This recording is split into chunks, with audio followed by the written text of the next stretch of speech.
Radio Cactus est avec vous plus que jamais, alors bienvenue dans votre nouveau magazine Cactus Solidarité.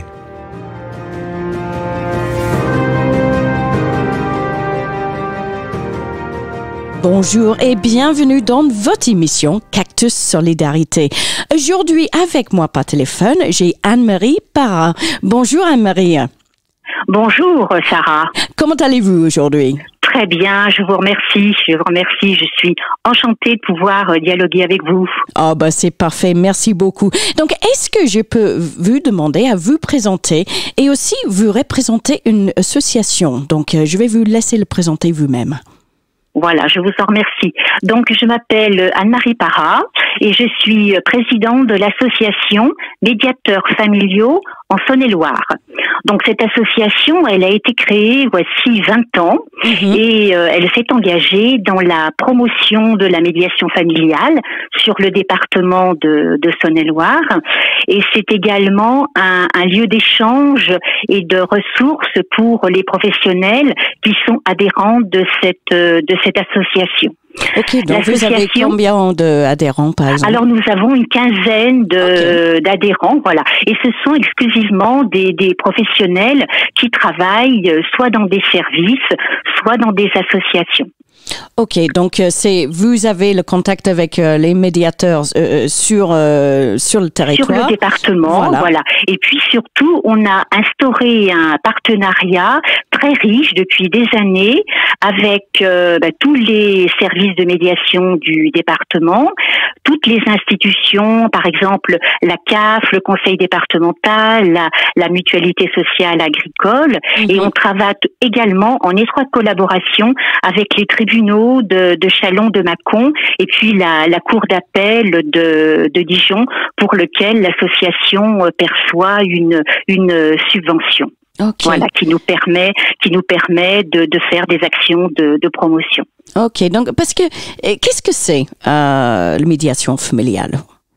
Alors, une médiation familiale, c'est un espace d'écoute, d'échange et de négociation entre des personnes qui permet d'aborder des questions liées à un conflit familial. On prend contact avec un médiateur quand on est en conflit familial. Alors la médiation, ça permet de prendre en compte les besoins de chacun, notamment ceux des enfants, avec le concours d'un tiers qui est qualifié, qui est diplômé et qui est impartial. Donc, par exemple, oui, dites. Excusez-moi, je vous avais coupé. L'objet de la médiation familiale, c'est de permettre de rétablir la communication lorsqu'il y a des conflits au sein d'une famille. Ça permet de rétablir la communication, mais pour prendre surtout des décisions. Ça permet d'aborder les problèmes. Qu'est-ce qui fait problème? Pourquoi il y a un conflit familial? Ça permet aussi aux parents de rester les principaux décideurs pour les enfants et ne pas laisser les avocats ou les juges prendre des décisions qui iraient à l'encontre de leur convictions personnelles. Et c'est aussi trouver une solution. Il faut trouver une solution durable et suffisamment adaptée aux besoins de chacun. Ça peut être sur la question de la résidence des enfants, l'exercice du droit de visite, une contribution financière. Et puis c'est aussi lorsqu'il y a des partages, des héritages très compliqués, conflictuels, ou lorsque des enfants ne sont pas d'accord sur le placement, par exemple, d'un de leurs aînés dans une maison de retraite ou dans un EHPAD.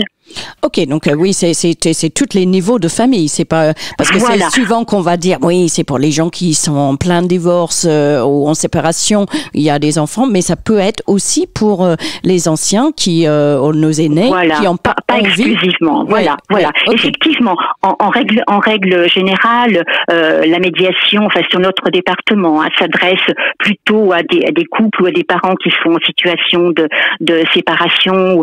Ça peut être aussi, par exemple, des jeunes adultes qui sont en rupture de lien avec leur famille. Il s'agit aussi de grands-parents qui souhaitent maintenir des liens avec leurs petits-enfants. Et puis, comme je vous disais précédemment, lorsqu'il y a une succession qui est conflictuelle ou lorsqu'il faut prendre des décisions concernant des aînés.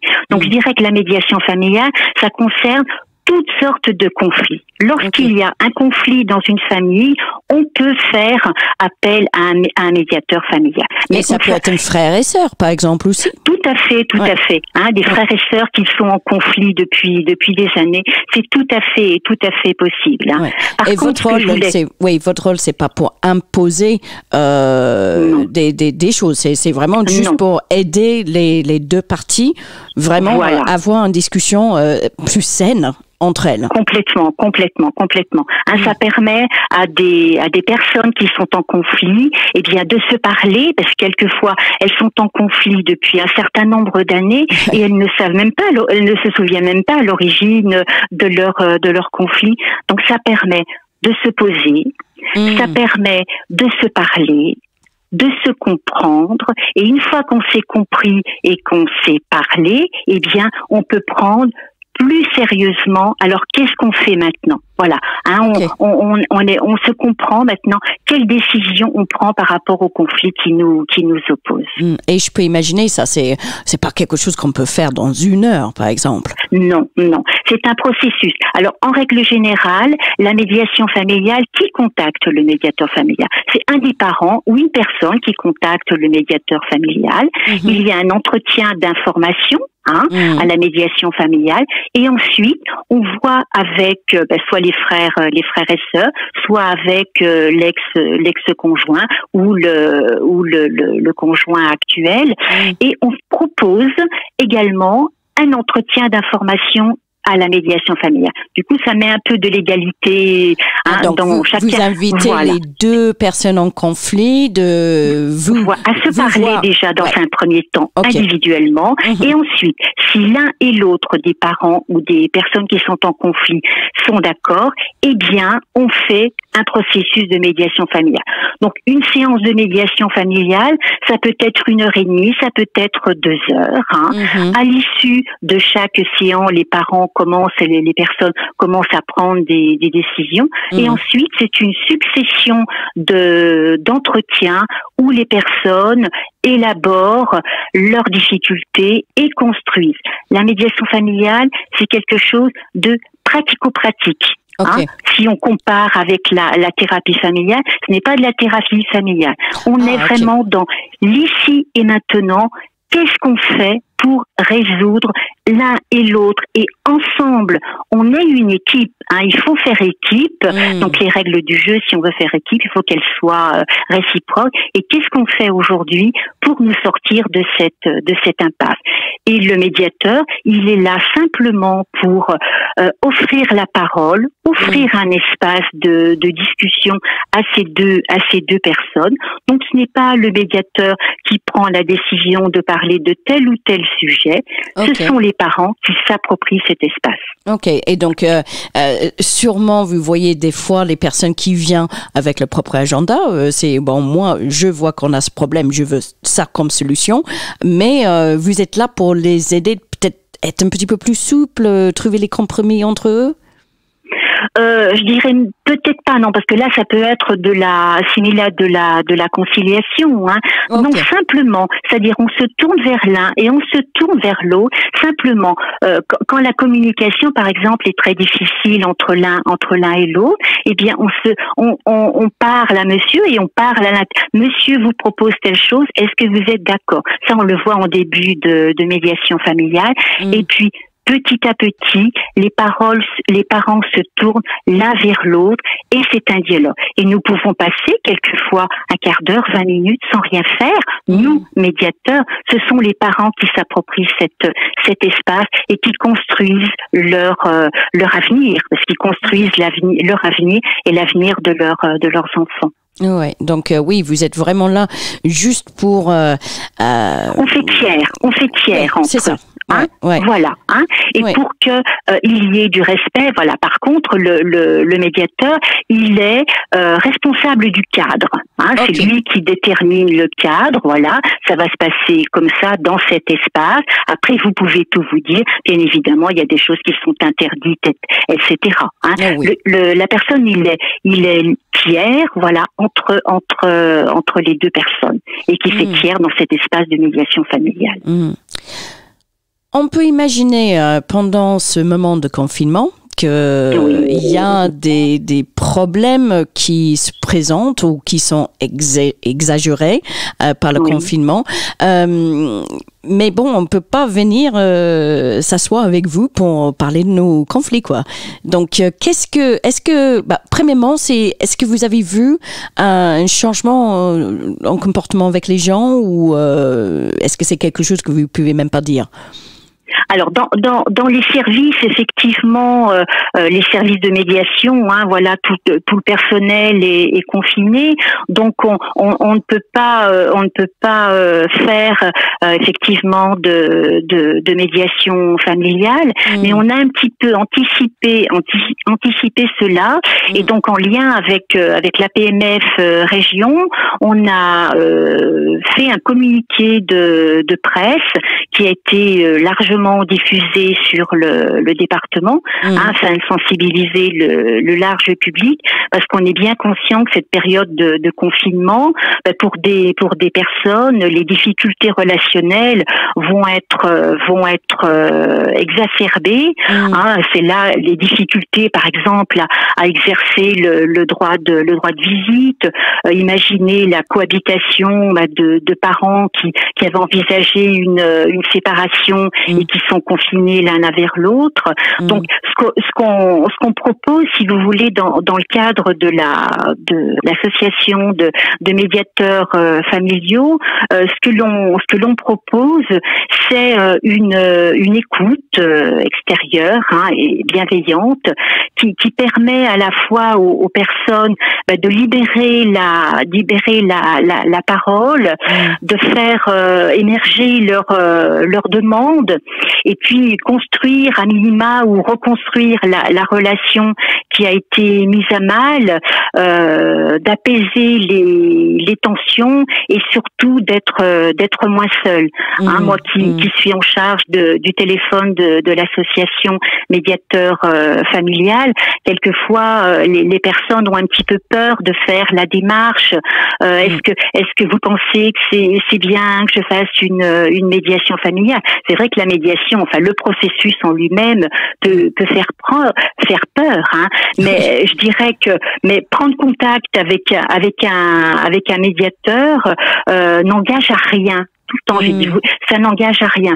Si ce n'est de retrouver la confiance à travers ce processus de médiation familiale, la confiance revient, et à partir du moment où on a confiance, eh bien c'est plus propice à la recherche d'accords entre les personnes. Alors ce que l'on propose dans cette période de confinement, de manière pratico-pratique, puisque la médiation, c'est un processus pratico-pratique. Bien sûr. Donc nous, ce qu'on propose, c'est que on puisse donner les coordonnées téléphoniques de l'association médiateurs familiaux en Saône-et-Loire, ainsi que l'adresse mail. Et donc les personnes peuvent appeler. Bon, je serai au téléphone, et une autre collègue va me relayer également. Nous allons être à leur écoute, écouter leurs demandes, faire émerger leurs questionnements, et ensuite, si besoin est, on les orientera vers un service de médiation familiale. Une médiatrice les prendra, je dirais, en conversation, soit par téléphone, soit par Skype. Il y a certains services de médiation qui travaillent également par visioconférence ou par Skype. C'est des choses qui sont sont faites. Quelquefois, quand on a une médiation avec une personne qui est à l'étranger, voilà, il faut s'adapter aussi aux moyens actuels. Voilà, c'est une possibilité. Voilà, n'hésitez pas, appelez-nous. Si ce n'est pas du ressort de la médiation familiale, je vous orienterai vers les services les plus compétents. Donc, à minima, ce n'est pas un processus de médiation familiale puisque nous sommes chacun confinés de notre côté, mais c'est une écoute, voilà, une écoute bienveillante, une écoute qui permet, voilà, de faire émerger leurs demandes et surtout, ces moments sont difficiles. L'important qu'elles soient entendues, que ces personnes soient entendues dans ce qu'elles vivent et qu'elles se rendent compte qu'effectivement elles ne sont pas seules à vivre cela et voilà, c'est la contribution que l'association au niveau départemental peut faire, voilà. Donc, alors je ne sais pas si je peux. Oui, allez-y. Je peux donner, voilà, les coordonnées téléphoniques de l'association, voilà, donc au niveau départemental. Donc c'est le 06 26 26 94 98. Ok, parfait. Vous pouvez, voilà, l'adresse mail. Vous pouvez également vous adresser à l'association. Donc médiateurs familiaux 71, voilà, en minuscule, tout attaché, pardon, @orange.fr. Ok. Donc le numéro de téléphone, donc tous ceux et celles, si quelqu'un qui écoute est en train de vraiment avoir un moment de familial, une grosse crise qui est très très difficile à gérer, si vous contactent, vous pouvez les conseiller, et vous pouvez les écouter. Voilà, c'est ça qui est important. Je formulerai, je verrai avec elle ce qu'il est possible de faire à minima. Et si je puis me permettre, il y a quelques années, l'association a travaillé autour d'un DVD qui s'appelle Comprendre la médiation familiale. Très bien. Voilà, vous pouvez trouver, visionner ce DVD sur YouTube, Comprendre la médiation familiale. Voilà, quelquefois, ça donne, on explique, vous avez des personnes des professionnels et puis des professionnels de la santé qui expliquent, on fait bien la différence entre le monde judiciaire, le monde médical et le monde de la médiation familiale. Donc c'est quelque chose qui peuvent éclairer les personnes qui pourraient être intéressées. Bon, Anne-Marie, merci énormément pour avoir pris ce temps avec moi. Je vois bien que vous êtes à l'écoute. Donc, si vous avez le moins de doute ou d'angoisse autour d'un conflit familial en ce moment, je vous pousse vers Anne-Marie Pareur avec le numéro de téléphone 06 26 26 94 98. Anne-Marie, merci. Merci également pour votre attention et bon courage à tout le monde. Oui, courage à vous aussi. Merci beaucoup. Merci. Retrouvez Cactus Solidarité du lundi au vendredi à 7h30, 11h, 15h et 18h. Vous voulez témoigner, parler de vos initiatives, vous avez un message important à faire passer, alors contactez-nous au 03 85 25 18 77 ou par mail sur radio-cactus@wanadoo.fr. Restez chez vous en écoutant Radio Cactus 92.2.